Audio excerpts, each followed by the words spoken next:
बिस्मिल्लाहिर्रहमानिर्रहीम। शेख सादी शिराज़ी रहमतुल्लाह अलैह फरमाते हैं कि अजम के कई बादशाहों ने अपनी रियाया पर जुल्म का बाज़ार गर्म किया, मगर ना उनका जुल्म रहा और ना दबदबा। शाही जालिम कैसी गलती करता है कि जुल्म ख़त्म हो जाता है। रोज़े महशर आदिल बादशाह अर्श के साए में होगा।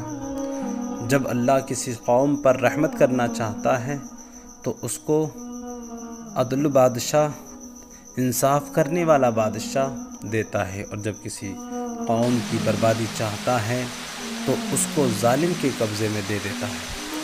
नेक लोग उस जालिम से बचाव का सामान करते हैं क्योंकि वो अज़ाब इलाही होता है। लिहाजा अल्लाह की नेमत को गनीमत जान और शुक्र कर कि उससे नेमत बढ़ती है।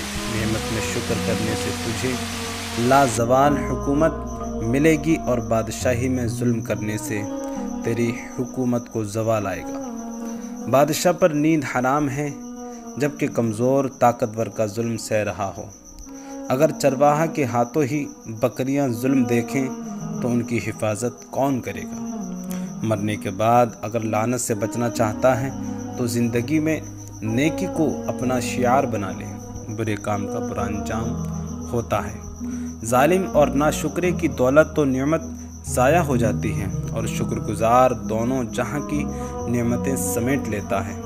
रब की रज़ा लोगों की दुआएं और नेमत में इजाफा उसका मुकद्दर कर दिया जाता है।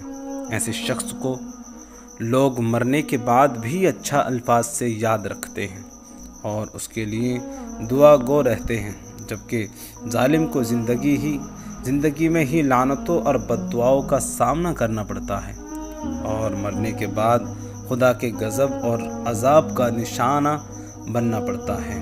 ए नज़र वालो, इबरत हासिल करो। फ़ातबिरू या उलिल अबसार।